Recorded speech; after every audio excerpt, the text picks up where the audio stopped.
I went from Park Avenue to Park Bench, right? Yeah. I was emotionally, financially, and spiritually bankrupt. I lost everything. I even almost lost my life. My life went dark and became completely unmanageable.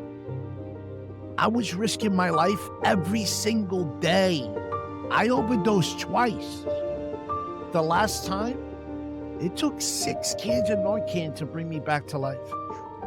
6 fucking cans of Narcan. There's no drug, no alcohol will ever give me that euphoric feeling that I get when I'm able to empower someone to transform their life.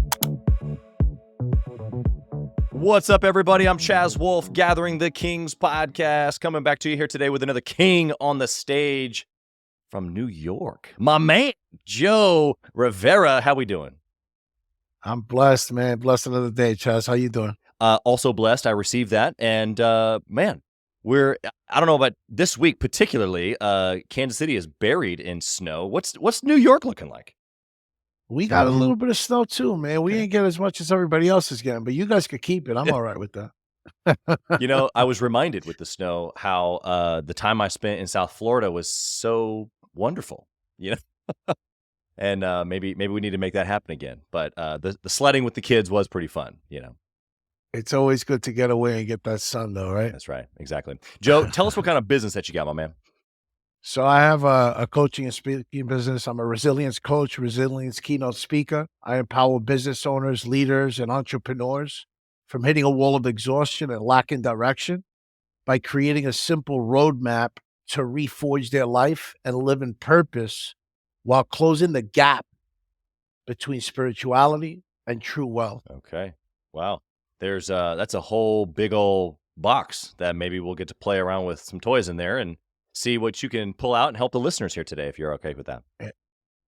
I'm always willing to unpack it, man. Good. Well, clearly you're I love the clarity of that answer, honestly. I think that in itself should give the audience some sort of like, okay, wow, clearly he is on a mission. Let's talk about this for a second, because you said that so succinctly. It was like, obviously you've worked on this. You probably help your clients work on this, but let's just talk for a half second. Why is that piece so important for you, for your clients? Like, this is a big, just in general, clarity, kind of like what you do. But why is that having that little statement so clear, important for you and also for the listener, for them to have theirs? Clarity is the key to success. Without being clear on your mission, without being clear on your purpose, you're not going to fulfill that. Yeah. What's the opposite? I mean, if someone doesn't have clarity, where are they now? Life becomes unmanageable, lack of direction. Things seem to fall apart at the seams. Yeah. Yeah, I've got two kind of circumstances in my mind I want you to help me unpack, because we all experience this in our entrepreneurial journey. But I see someone who is, just completely fogged. Like, they literally just don't know what to do next. A lack of clarity. But then there's also the lack of clarity of the guy, like more like me years ago, where I was doing a bunch, actually. But because I was just so busy doing, I really just was being busy. And I was thankful for a lot of that because I learned a bunch, but I also didn't have very good clarity. Can you speak to both of these situations? I'm sure we have listeners in both examples. Yeah, because when you're just busy doing, you're not being productively busy. Right. There's a difference with being busy and being productively busy. When you're doing things with clarity, when you're doing things with your mission, when you're doing things with your purpose, you're being productively busy. When you're just doing to do with no direction and no clarity, it's unproductive. Yeah. And what about the guy that just doesn't even know what to do? He's not doing anything. That's when you should call Joe Rivera. Okay. Well, there you go. Easy enough. Great next step. Don't overthink it. Call Joe. Good, man. Okay. No, you got to have a plan, man. You got to have a plan. You got to have an accountability partner. Yeah. Accountability is so important. There's steps to this, man. Yeah, you're right. I want to get into your steps, the steps that you've taken personally. Obviously, I want to hear your story. The why factor. I'm sure you help clients kind of figure out their why. It's kind of a catchphrase right now. But for Joe, like, why do you do what you do? What's the bigger picture? You've obviously been successful, but you're still doing it. Why? Yeah. Well, I mean, it goes into my story, right? But what I will tell you is, I'll give you a sneak peek before we get into that. After achieving sobriety, I was able to build another, you know, multi-million dollar company, and something was missing. God kept nudging at me and pulling at me, telling me that my journey's not complete and that I had a bigger purpose in life. And that's when I decided to build this coaching and speaking platform. And man, there's no drug, no alcohol will ever give me that euphoric feeling that I get when I'm able to empower someone to transform their life. I mean, that's the gift that keeps on giving. That's my why. That's what wakes me up in the morning. Yeah. And I want to dissect that because it's so good. It's obviously real for you, but someone who may not have the same desires that you do of wanting to help people specifically in their business, and they want to help people with their marketing, or they want to improve their home or whatever their business is. But I guess what we're underneath that layer is the dopamine or the euphoria, as you talked about, of helping Mm. another person. Why is that important for you? Because you can help a lot of people do a lot of things, but you're helping them specifically with their business or transform, as you say. Why that specifically? Because I had to transform my life, and I know what it's like to walk around with lack of direction. I know what it's like to not have that clarity. I know what it's like to have that struggle and not know how to be resilient, not know how to bounce back. Yeah. Yeah. I mean, you've given us a couple different things here I want to chew on. But for the person who maybe has a multi-million dollar company like you did before, but you said you weren't complete, or maybe you didn't have clarity. You were successful financially, it sounds like.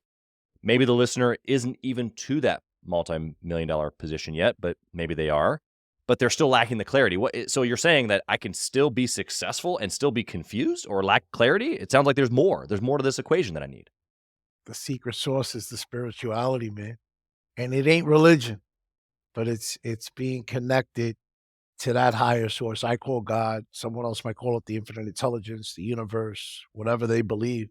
But being connected to that higher source and utilizing that to be able to open those doors and move those mountains for you that you can't move on your own. Yeah. Yeah.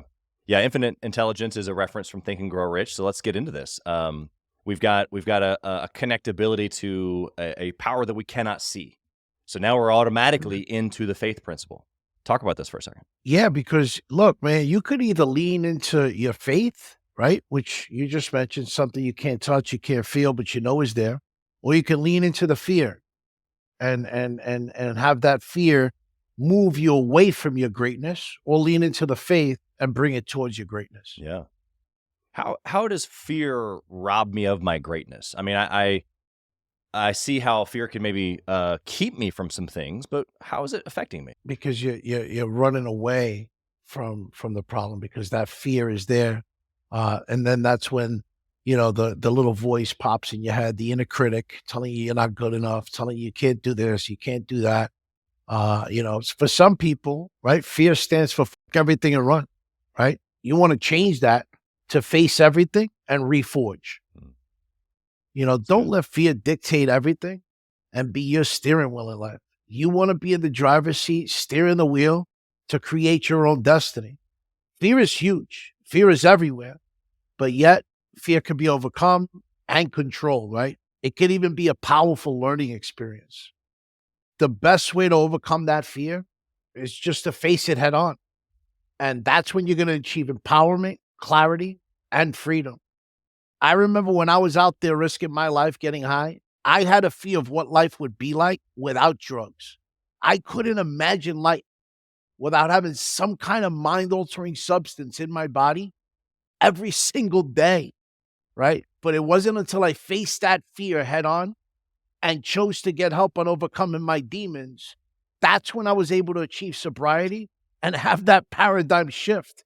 So now, rather than thinking or feeling powerless over drugs and alcohol, I get power from my prayer and meditation every single day, which is so much more empowering than chasing a high that doesn't even exist. Yeah. So facing that fear changed my life forever. Yeah. I'm listening to you right now. I'm small business owner in Indiana. I'm listening to this New Yorker. and he's telling me to have no fear uh, when it comes to the things that are growth oriented. How do I even determine what are the things that are growth oriented? Something that you know is gonna help take you to the next level, right? Where you get that little inner voice that pops up and says, "Oh, you can't do this. Oh, you shouldn't do that. Who do you think you are?" The imposter syndrome pops up, and you sit there and you could allow yourself to listen to that voice and allow that voice to control you, or you could go the other route and realize that that little voice is going to always be there to try to prevent you from overcoming, because that's the paradigm. And you have to shift that paradigm. So removing that little voice and realizing that that little voice isn't in control of you. You control your own destiny. Yeah. Makes me think of a situation. This was years ago, but I had been recruited by the 10X office by Grant Cardone.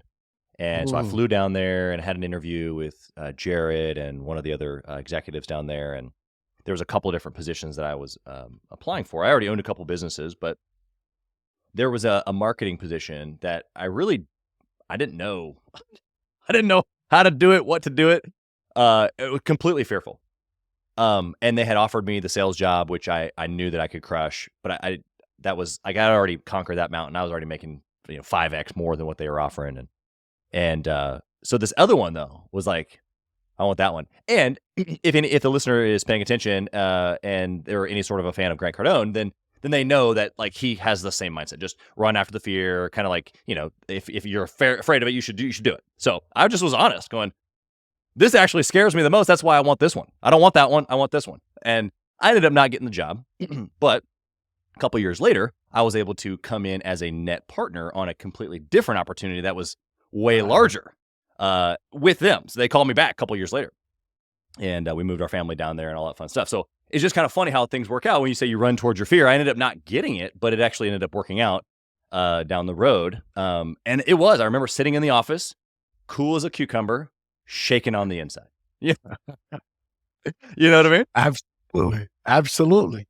And that's, but you faced it, right? And even though it didn't come into fruition right then and there, Right. eventually it did. Yeah. And I believe that eventually it always does. Yeah. So tell us a circumstance. I mean, I gave one for me. What give us a circumstance in your story, and I want you to kind of use this, give this example, but then like keep going with the rest of your story, because you've got, obviously you've kind of hinted at it already, but you've got a pretty transformational story. So give us one of these situations where you've overcome fear, and then give us the rest of the backdrop here. Yeah. The fear of being sober and living a normal life, right? Or the fear of even starting this coaching and speaking platform, Right. and putting Yeah. Who am I? and Right. realize, yeah, right. And realizing and not knowing what to expect, the unknown, and what the challenges that come with the business, right? We're building a new business in a new arena that you know nothing about. Yeah. That's always, those are scary, healthy fears, right? But you can either allow yourself to stop growing and say, you know what, let me stay here in my comfort zone, or you can move out of your comfort zone and allow those doors to open and those mountains to move. Yeah. And I also remember, having that fear of not knowing what a normal life would look like without drugs and alcohol. Yeah. Because man, I was getting banged up for years. It was a lot for you to even imagine what life would be out without it. Yeah, dude. I went from Park Avenue to Park Bench, right? Yeah. I was emotionally, financially, and spiritually bankrupt. I lost everything. I even almost lost my life. I had my dream job in the financial industry as a stockbroker. In the early 2000s, I'm 25 years old, making 7 figures a year. I should feel like I'm on top of the world at this point. But 7 figures a year, that wasn't good enough. I wanted more because I lived in a belief system with never enough. I wanted 8 figures or 9 figures. And at this point in my life, being spiritually bankrupt, money's the only higher power that I knew. I'm willing to do whatever it takes to make more money. I was putting in late nights at my office one evening, and this dude we called Johnny Connect. We, we called him that because he had the ability to get his hands on anything you could imagine. And keep in mind, we're in New York. So this dude swears he's part of the mafia. He's he sits down at my desk and he says, "Hey Joe, you think you're a top producer now? Take this little round pill and forget about it. You're gonna produce even more."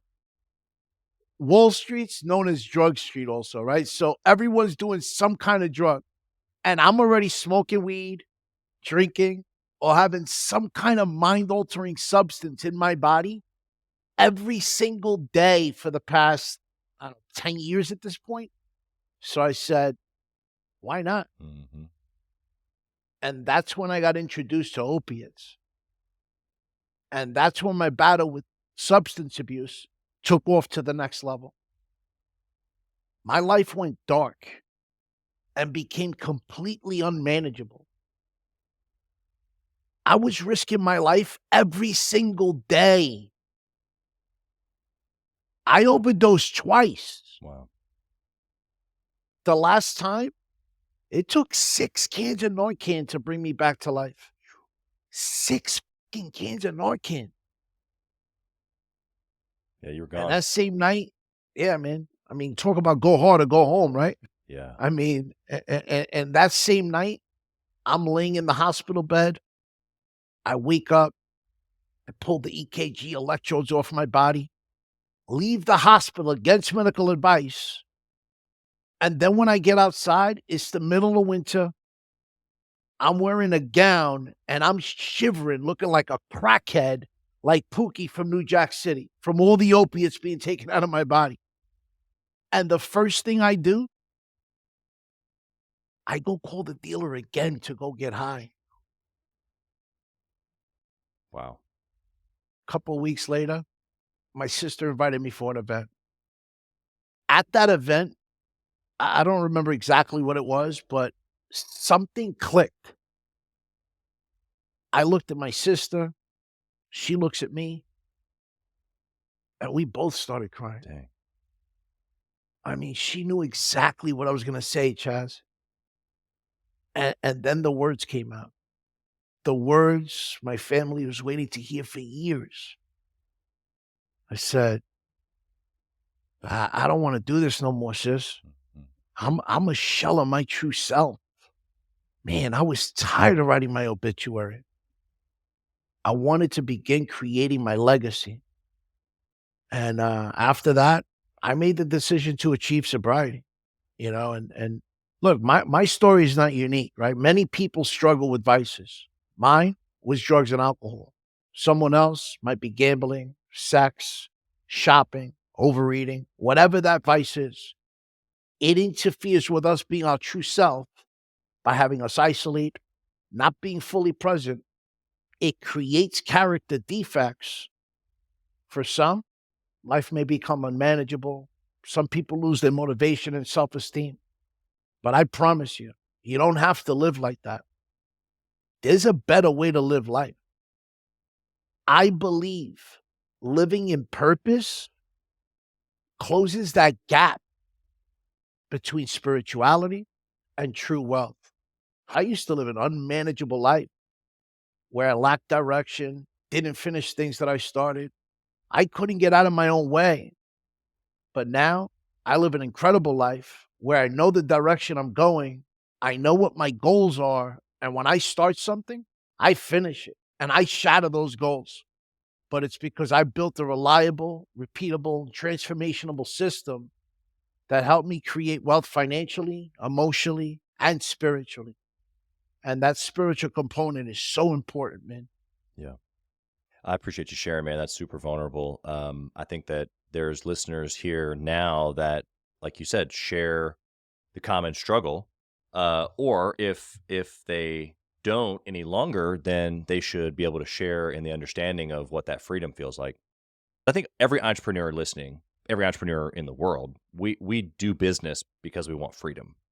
And we can define that freedom in different ways. You right now have defined it as, well, I needed sobriety first, and then I was able to, achieve many other things that you just alluded to. But what is that freedom for the listener, for you? What does that look like? What does that feel like? Why is it important?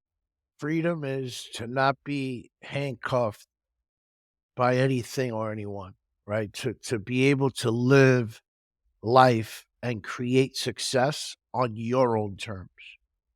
What my terms are going to be could be completely different for someone else, right? Right. It's their definition. It's your success.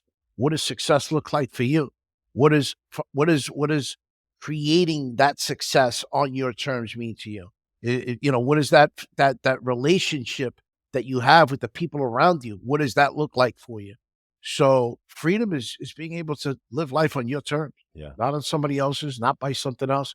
We're not victims of our circumstances and conditions. We control our own destiny. What would you say? And you can reach back even to some of the companies that you've built before. Of course, in this successful coaching practice, what's been just like a really good decision that you've made in business? Like, you achieve sobriety, you've got this spiritual connection. We can maybe loop around to some of these things again, but practically inside the business, what's worked for you that the listener could take away right now and go, well, I can do that today. Don't try to do it by yourself. Okay. Realize that you're as good as your team's going to be.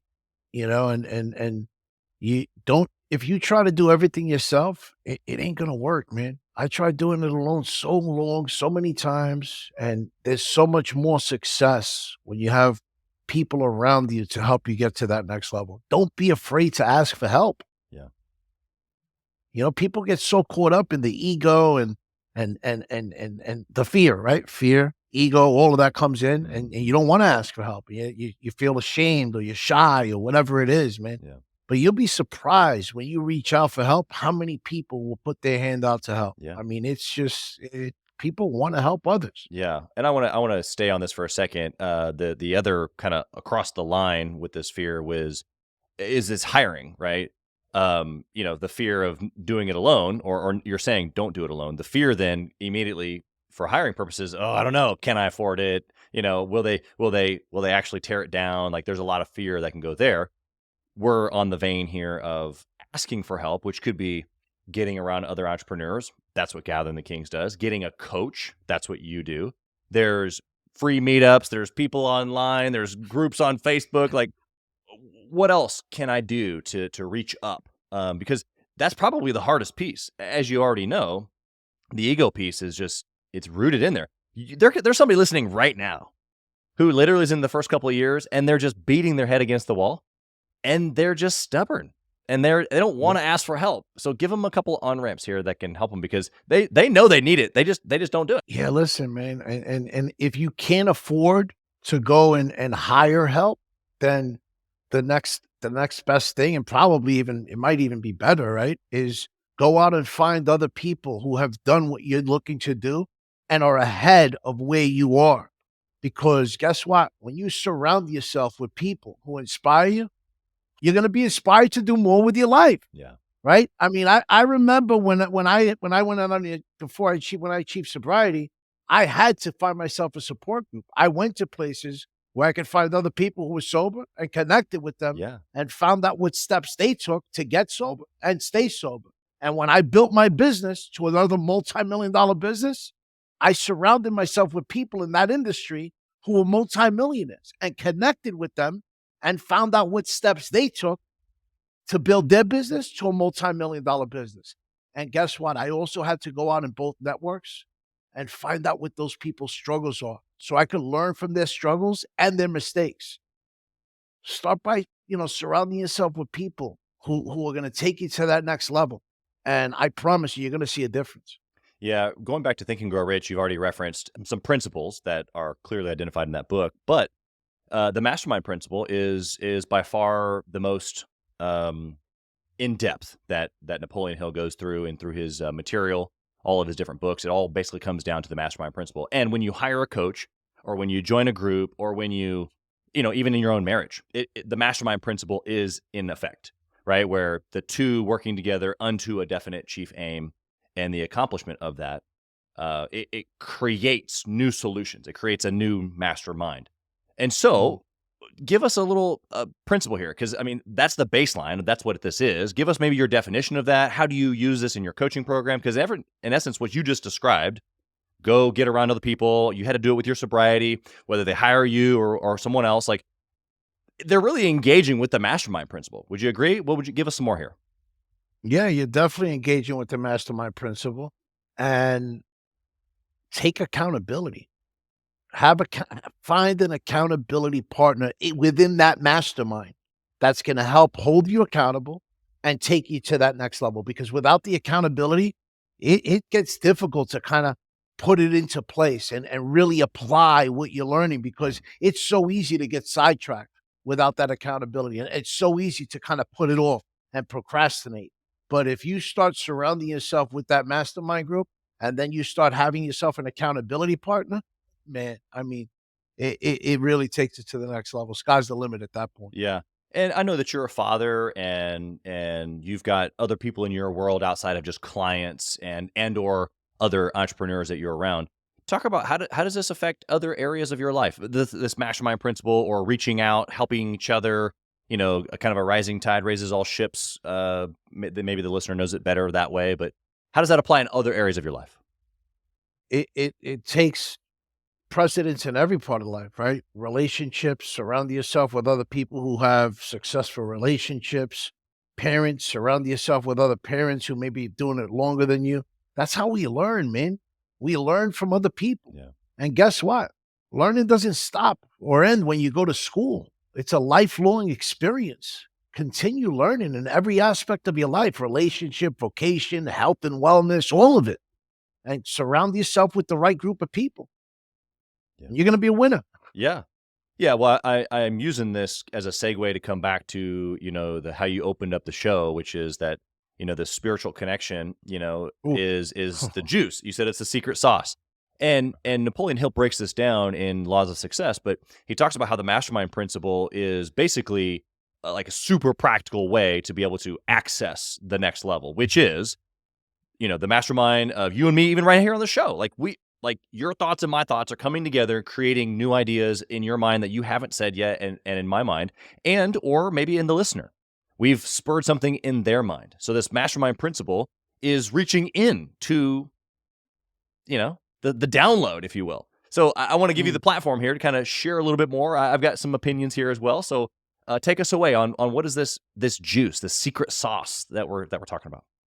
Yeah, I mean, look, the juice for me is without a doubt the spiritual component, right? Because, and look, spirituality and religion are two different worlds. We're not talking about religion.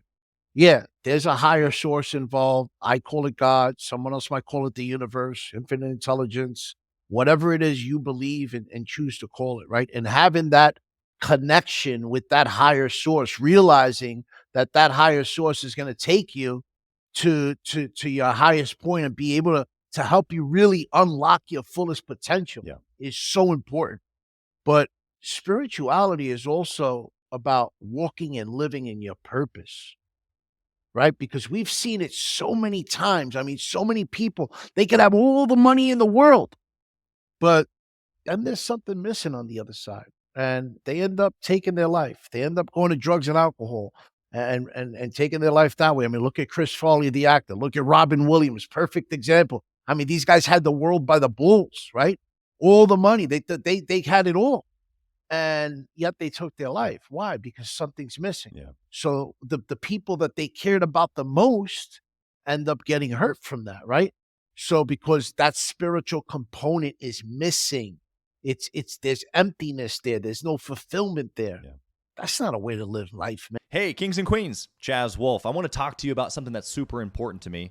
We put a lot of time and effort, we meaning myself and my team, into this podcast, into the content that goes out every single day. And if you have been getting any sort of value or insight from this, we want it to be able to reach other business owners too. So we would love if you would like, comment, share, leave a review, post, share again, all of the things on social media, on all the different platforms, or even on the podcast mediums of Apple and Spotify. We would love to be able to get our content into more hands, more entrepreneurs, so they can grow their business as quick as possible. Together, we are building a community of like-minded entrepreneurs who are committed to growing their businesses to new heights. So let's do this. Let's help each other. Let's help each other grow. And Yeah. Yeah, the connection for me there is if I'm created in the likeness of God, if I'm created in his image. That's what Genesis tells me. So it's like, okay, What does that mean about me? Well, that I'm a creator, that I get energy from the way I'm designed. And he's designed me to be a builder, especially entrepreneurs. Mm, And so we're talking to entrepreneurs right now specifically, and different people who maybe aren't entrepreneurs, maybe have a different maybe build word, but for us, we're builders. This is how we've been designed. And so mm, what I'm hearing you say is by reaching into how I am at the core, who my identity is, who I am, whose I am, who, like, what I'm supposed to be, right? The potential that you're talking about is I can't actually achieve that without knowing first where it came from. absolutely. Right. Amen. Absolutely. Without a doubt. So And nah, you hit it on the button, and people you could think about being created in whatever form you want from whoever you want, whatever you want, but know that there's a reason you were put here, and there's a reason that you're supposed to live the life that you're supposed to live, and you have to find that reason, you have to find that purpose, and you have to fulfill it. yeah. It's your job to do it. Everything else is given to you. You have the abilities within you. You have the purpose is there. It's there. I mean, you have the key to unlock it. You just got to go find the key, and you got to learn how to unlock it. It don't work where you're gonna say your prayers and all of a sudden it's just gonna come up in the next day. Yeah. You got to do your part, right? God or the infinite intelligence, whatever you call it, wants to see that you're working with them. Teamwork makes the dream work, man. Yeah. But you got to go out and do the work. Yeah, it's funny because I've led, small groups and men's Bible studies and all kinds of fun stuff across my time, and I've as I have found there are principles or laws, and so I have stood in front of, let's say a men's breakfast, 100 men, and I'm talking about using the subconscious mind, but again, it's a different title. It's the download Right. from the Holy Spirit, you know. Amen. And here's the reality is, look, man, you're either operating on purpose, not necessarily in purpose, because that's a lot what Joe's talked about, and I'm in agreement there. We're over here and operating intentionally on purpose because I know where I'm going, because I have clarity, all the things that Joe's given to you here today. I'm either operating like that or I'm not. And it's pretty cut and dry. You either know if I woke up today on purpose to get something very, very specific done because I know who I am and I know what I'm doing. Now, I don't have the full download yet. I'm asking for a new download every single day. That's the beauty of it, is that I don't know exactly who the Chaz from 5 years from now is, but I want to meet him, right? You want to meet that Joe, right? Yeah, of course. Absolutely. How do you do this? How can I meet the Chaz 5 years from now? The real, who I'm supposed to be. Learn from your mistakes, right? Learn from those mistakes. Realize that failure is part of success. And it's okay. It's not about perfection. It's about progression. That's right. As long as you progress every day, that's a win. And that's going to get you closer to meeting that person from 5 years from now.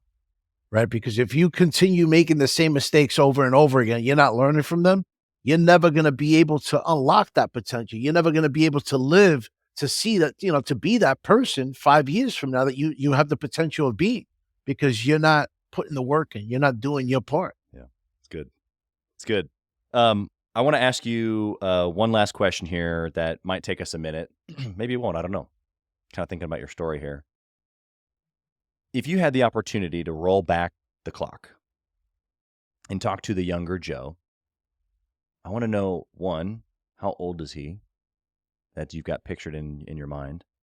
And then what do you whisper in his ear? Man, that's don't be afraid to fail.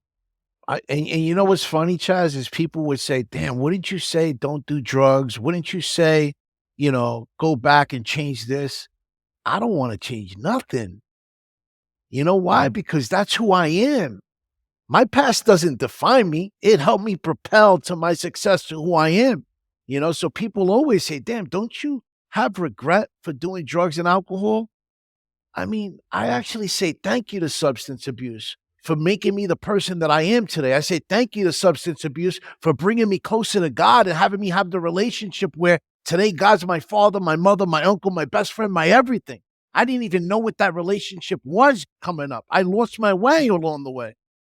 So I say thank you to substance abuse for giving me this platform to be able to go out there and share my story with the world, because I asked for so many years, right? I said, damn, God, how do I give it back to you? How do I give back what you've given me? I mean, this gift, every day I wake up, I defy the odds. I'm so thankful for it. How do I give it back? I'm being and he said, just kept telling me, you know what, son? Go out there and share your story. Go out there and give it back. That's how you give it back. Don't be selfish. If you hold it in, you're being selfish. Mm-hmm. So, man, but I learned from those mistakes, right? I won't go back and ever do drugs again. I won't go back and make the same mistakes I made before, right? Because I'm learning from the mistakes. That's how I grow. So the one thing I tell myself, don't be afraid to fail. I love it. There's there's a principle, if you will, or a law of gratitude. And I've done a lot of work on this in the last year. And I really think, Joe, tell me what you think about this. I really think that basically everything comes down to gratitude. Yeah, gratitude is everything, man. I mean, it's so important. I was saying, I'm not worthy of what you did for me. I mean, you saved my life. You picked me up from the pumpkin patch, cleaned out my guts like a jack-o'-lantern, and then put me out there, put a light in, and have me shine and share it with the world, sharing me with the world. I mean, how do I give that back? What made me worthy of doing that? And today I know I'm a man worthy of love and respect. I know why God saves my life. I know what my purpose is.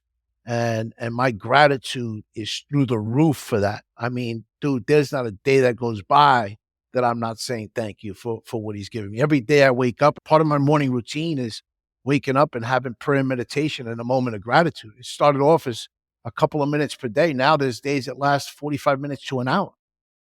Because, I mean, there's so much to be thankful for. Waking up this morning, having food and shelter, having a roof over my head. Yeah. Yeah, it's funny. One of my kids, this was probably a year or so ago, she's like, Daddy, you always pray for weird things. I'm like, really? What do you mean, honey? She's like, well, you're always thankful that we have like eyes that work and legs that work. And I'm like, yeah, but like, could you imagine not having eyes that work? Could you imagine not having two legs that work? It's something that we should be thankful for. And it was just like this little 6-year-old going, oh, right? Like, how can we do that, Joe, with all of the listeners right now? All the adult listeners go, oh, I should actually be thankful for all the little things because it propels me then into all the things I'm supposed to be, right?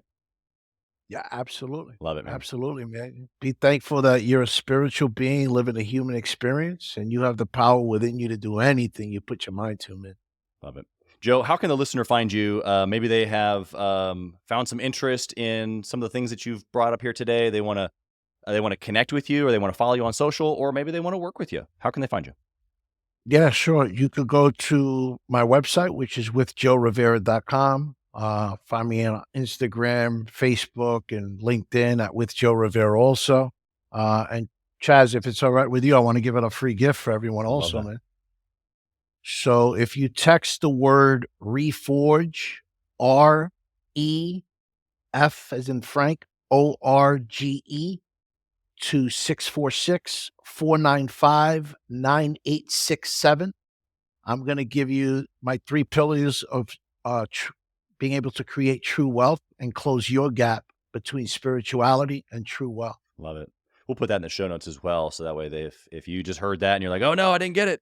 Just scroll down, go to the show notes. It'll be right there for you.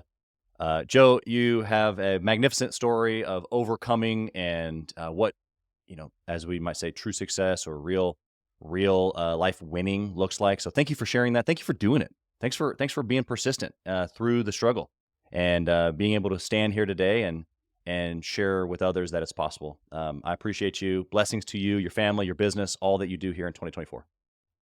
Same to you and your family and everyone listening, man. God bless. Thank you for listening to Gathering the Kings today. I hope that you were able to pull out a few nuggets to go apply into your business right away. More importantly, though, I hope that you're realizing that it takes more to be successful than just being by yourself, doing it all on your own, carrying the weight all by yourself.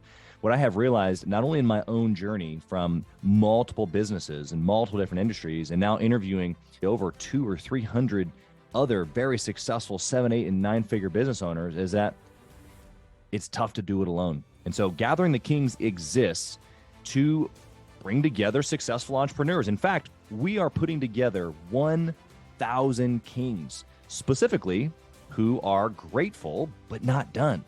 We're intentionally assembling kings who fight tooth and nail for their business, family, and communities. And here's what we believe, that in the pursuit of excellence in those areas, that it ignites within us the responsibility to govern power and forge a lasting legacy. So if that relates and resonates with you, and you know that you need people around you, sharp, qualified, other very successful business owners, I want you to go to gatheringthekings.com. I want you to take a look at what we're doing and see if it makes sense for you to be part of our pursuit to 1,000 kings. Talk soon.